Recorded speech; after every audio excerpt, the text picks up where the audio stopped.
วันนี้ผู้ชมกลับมาพูดคุยกันทอล์กไทม์กับแม็กในพีนี้จะมาพูดคุยกันเกี่ยวกับเรื่องของ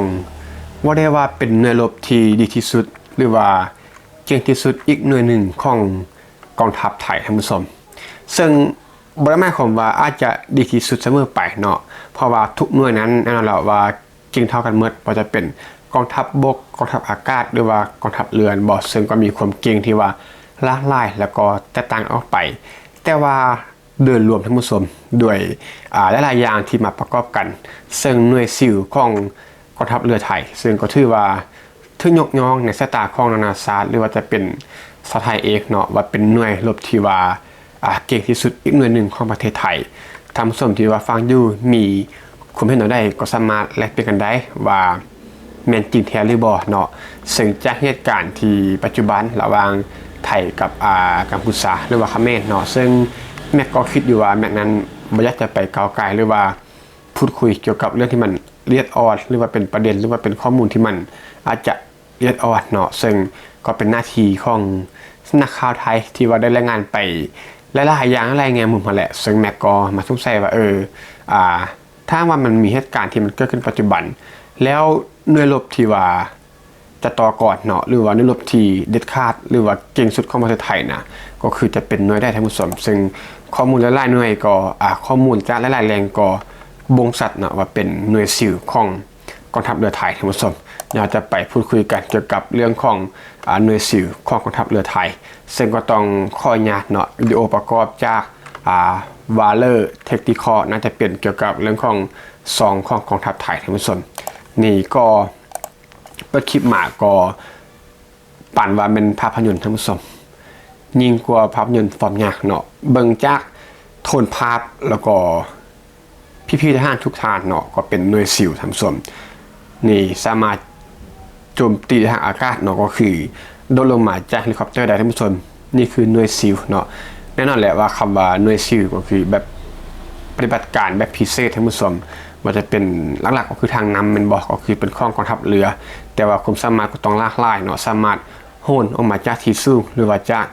เฮลิคอปเตอร์ได้ทั้งหมดความสามารถนี่ก็คือมันบ่แม่นคนธรรมดาเนาะก็คือฝึกคนธรรมดาให้เป็นบุคคลที่ว่าเหนือคนทั้งหมดภาพนี้ก็อลังการเนาะโทนภาพก็คือโทนภาพแล้วก็นักแสดงบ่ฮ้องนักแสดงท่านผู้ชมเมื่อว่าเทิงนั่งก็แต่มาเทิงบ่นักแสดงเนาะแต่ว่านี่คือทหารจริงๆท่านผู้ชมบ่ได้ว่าเป็นการถ่ายทำกันแล้วกันเนาะเป็นการถ่ายทำการฝึกซ้อมการซ้อมต่างๆของพี่ทหารหน่วยซิลท่านผู้ชมภาพก็ดีทหารทุกนายทหารทุกคนก็สุดยอดเนาะแววตาความมุ่งมั่นแล้วก็ความบ่งบอกถึงความกล้าหาญมุสมก็คือภาพออกมาก็คือลงตัวป่านว่านั่งเกี่ยวกับนั่งแบบสงครามฟอบหยักท่านผู้ชมและก็คือถ้าเว้าถึงหน่วยซิลก็นับว่าเป็นเครื่องไม้ท่านผู้ชมเป็นเครื่องไม้ของอีลิทเนาะอีลิทของไทยที่ว่าเป็นว่าง่ายก็คือเป็นหน่วยรบระดับสูงที่ว่านานาชาตินั้นยอมรับท่านผู้ชมก็คือในสายตาของชาวโลกหรือว่านานาชาติเนาะก็เบิ่งว่าหน่วยซิลของกองทัพเรือไทยนี่แหละก็คือเป็นหน่วยรบระดับสูงท่านผู้ชมก็คือเป็นหน่วยรบที่ว่าน่าเก่งข้าซึ่งก็เชื่อว่าทุกท่านเนาะน่าจะคุ้นชินแล้วก็คุ้นเคยกับการฝึกของพี่ทหารหน่วยซิลท่านผู้ชมก็คือฝึกเกินกำลังคนธรรมดาเนาะก็คือฝึกให้เป็นคนเหนือคนไปแล้วสำหรับภารกิจที่ว่ามันแบบโหดหลายท่านผู้ชมภารกิจหลักของหน่วยซิลเลยก็คือปฏิบัติการพิเศษทางทะเลสายฝั่งแล้วก็ใต้น้ำเนาะสมสัญญาว่าก็คือหน่วยกบมันบอกข้อภัยมนุษย์กบทางมุสลหลักก็คือปฏิบัติการทางน้ำหน่วยซิลของกองทัพเรือทางน้ำทางทะเลทั้งมุสลมุดใต้น้ำหรือว่าขึ้นมาจากทางน้ำเพื่อโจมตีทางบกทั้งมุสลแทรกซึมลัดตระเวนแล้วก็จู่โจมหลังแนวของข้าศึกท่านผู้ชมก็คือไปแบบเงียบๆนะเนาะต่อต้านการก่อการร้ายแล้วก็สิ่งตัวประกันเพื่อเป็นส่วนเลือกตัวประกันปฏิบัติการพิเศษรวมกับเหล่าทัพอื่นๆแล้วก็ต่างประเทศท่านผู้ชมภารกิจการค้นหาแล้วก็กู้ภัยในสถานการณ์ที่ว่าวิกฤตนี่แหละก็คือความสามารถที่ หลากหลายท่านผู้ชมเนื่องจากว่าถ้าหน่วยซิลเนาะถูกฝึกให้อยู่กับทุกสภาพอากาศนะครับเบิ่งจากภาพวิดีโอนี้ก็คือมันจะเป็นฝนตกหรือว่าฟ้าร้องฟ้าเรื่องต่างๆถูกกดดันสารพัดเนี่ยท่านผู้ชม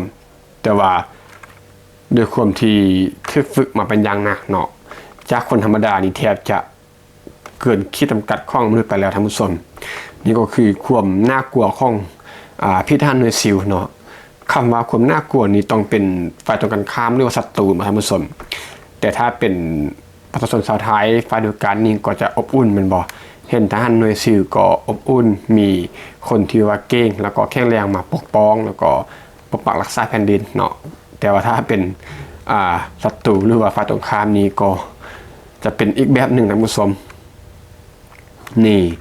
มันจะเป็นการกินการอยู่การนอนนี้บอกเลยว่าเป็นการฝึกที่แสนจะทรหดท่านผู้ชมให้มันคุ้นชินกับสภาพแวดล้อมจริงเนาะเมื่อมีการต่อสู้ก็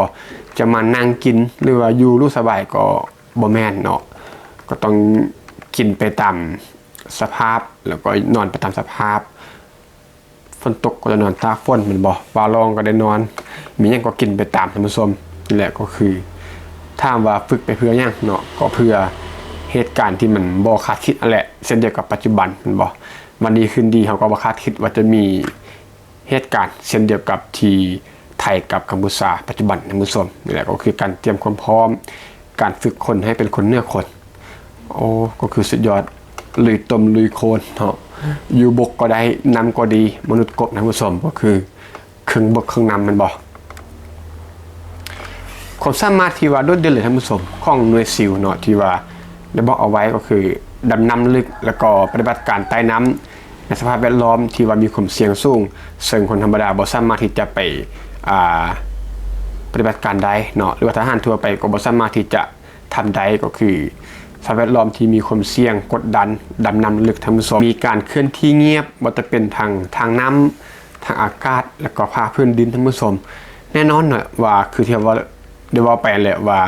ทางน้ำนี่ก็คือโดดเด่นเป็นบ่ทางภาคพื้นดินก็ได้เครื่องน้ำที่สำคัญก็คืออากาศท่านผู้ชมเส้นที่วิดีโอตอนต้นคลิปเนาะโหนจาก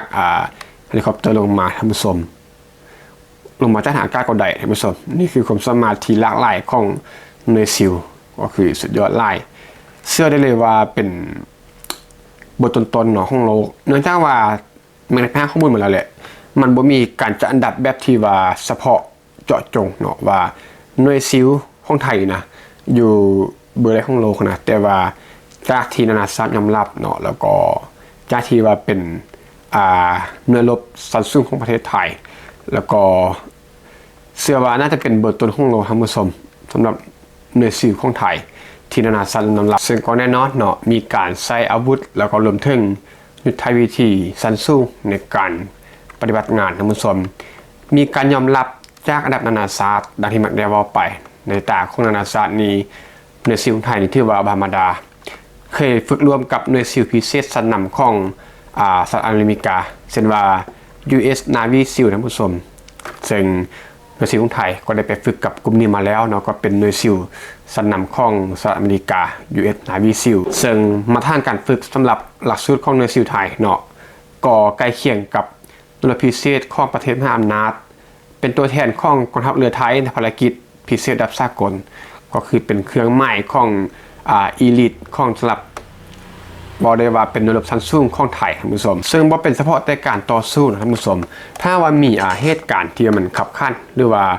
จำเป็นต้องได้ไปกู้ภัยในพื้นที่เสี่ยงเช่นว่าภารกิจช่วยเหลือทีมหมู่ป่าเนาะ13ชีวิตอยู่ที่ถ้ำหลวงในปี2561เชื่อว่าทุกท่านคงจะจดจำได้บ่ลืมเนาะซึ่งแน่นอนว่าถ้าจะเอากู้ภัยปกติทั่วไปก็อาจจะเข้าไปช่วยเหลือได้ยากบ่กู้ภัยก็คือน่าจะปฐมพยาบาลแล้วก็ส่งไปที่โรงพยาบาลหรือว่าช่วยเหลือตามขั้นพื้นฐานถ้าว่าจะมุดถ้ำนะท่านผู้ชมเนาะมุดถ้ำเส้นที่เราได้เบิ่งข่าวไปนะก็คือมุดเข้าไปในถ้ำหลวงท่านผู้ชมระดับน้ำก็คือมันท่วมตันถ้ำมันบ่ถ้าจะเอากู้ภัยทั่วไปเข้าไปก็อันตรายบ่แม้แต่ว่านักดำน้ำก็อันตรายแต่ว่านั่นแหละหน่วยซิลถือว่าเป็นตัวเลือกที่ดีสำหรับการเข้าไปช่วยเหลือในครั้งนั้นท่านผู้ชมนี่แหละก็คือ บ่ได้เป็นแต่การลบเนาะนอกจากการลบจะเก่งอยู่แล้วการช่วยเหลือประชาชนเนาะยามที่ขับขันยามที่เกิดภัยบัติต่างๆที่ว่าหน่วยซิลนี่ก็สามารถเข้าไปปฏิบัติงานหรือว่าช่วยเหลือได้ท่านผู้ชมและนี่ก็คือสุดยอดหน่วยซิลของประเทศไทยหนึ่งในหน่วยรบพิเศษที่ว่าถือว่าเป็นหนึ่งในหน่วยรบพิเศษที่ดีที่สุดของประเทศไทยเลยก็ว่าได้แม่นบ่ถ้าว่าท่านได้มีความเห็นใดก็สามารถนำความเห็นเข้ามาเพื่อว่าแลกเปลี่ยนแล้วก็พูดคุยกันได้ท่านผู้ชมถ้า EP นี้ก็ต้องขอทุกท่านที่มารับฟังพบกันใหม่ EP ต่อไปขอขอบใจ